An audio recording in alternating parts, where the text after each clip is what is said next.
Assalamualaikum warahmatullahi wabarakatuh. Waalaikumsalam warahmatullahi wabarakatuh. Terima kasih buat ibu juga bapak-bapak yang berkenan hadir pada pagi hari ini.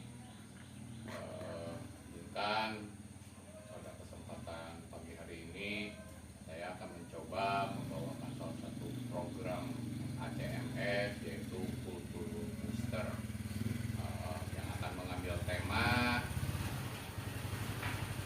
implementasi IPM atau Identification and Management Risk. IPM ini adalah salah satu program dari kultur budaya kita, yaitu yang terbaru, yaitu 3-on-3 atau 3K element and 3K gesture. IKM ini adalah 3 pilar utama dalam manajemen risiko yang memastikan operasional berjalan lancar dengan memitigasi bahaya secara terukur. Berikut adalah penjabaran ringkas dan aplikatif dari ketiga langkah tersebut. Yang pertama, identification atau identifikasi risiko. Ini adalah proses proaktif untuk menemukan, mengenali, dan mendeskripsikan potensi kejadian yang dapat menghambat pencapaian tujuan atau menyebabkan kerugian. Tujuannya untuk mengetahui apa, mengapa, dan bagaimana suatu risiko bisa terjadi. Cara melakukannya, gunakan metode seperti brainstorming, analisis dokumen, evaluasi proses operasional sehari-hari, atau kajian SWOT.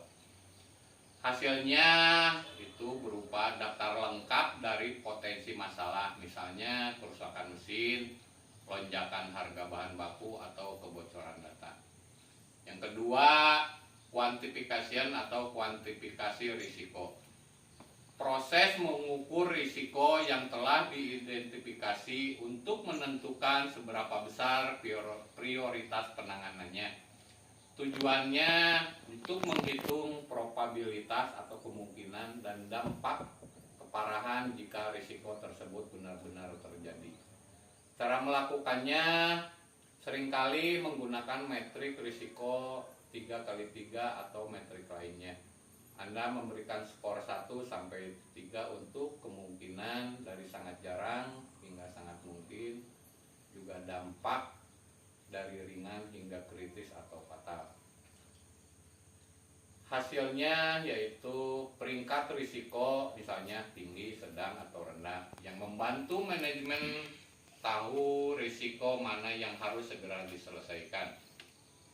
Yang ketiga, manage risk atau pengelolaan risiko. Langkah konkret untuk merespon risiko berdasarkan prioritas yang telah dikuantifikasi. Tujuannya menurunkan tingkat probabilitas atau meminimalkan dampak risiko. Pilihan strategi mitigasi: yang pertama, hindari, menghentikan aktivitas yang berisiko terlalu tinggi. Kurangi, membuat prosedur pencegahan atau kontrol rutin. Mengalihkan risiko, misalnya dengan membeli asuransi. Terakhir, terima atau accept, menerima risiko jika biaya penanganan lebih besar daripada dampaknya. 3 langkah utama dalam proses manajemen risiko adalah: yang pertama, penetapan konteks, menentukan tujuan, strategi, ruang lingkup, dan parameter internal maupun eksternal organisasi sebelum mengelola risiko. Yang kedua, penilaian risiko, mengidentifikasi potensi bahaya, menganalisis kemungkinan terjadinya, dan mengevaluasi seberapa besar dampak yang ditimbulkan.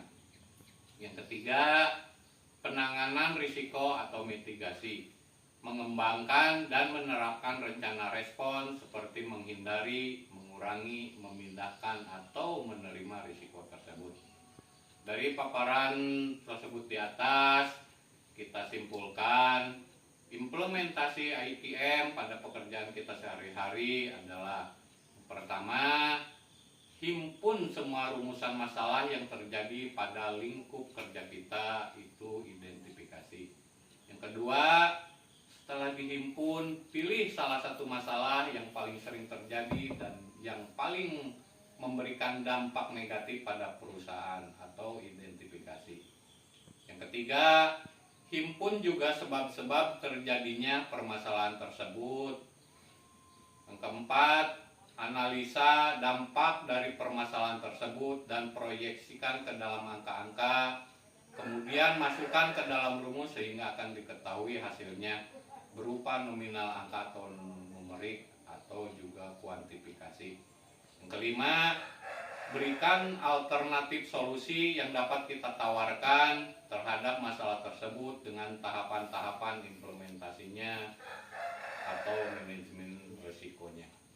Yang keenam, masukkan kembali proyeksi angka hasil dari alternatif solusi tersebut ke dalam rumus yang sama pada poin 4 di atas, sehingga kita akan mendapatkan hasil dari alternatif solusi yang kita berikan, ataupun itu merupakan output juga hasil yang kita kerjakan.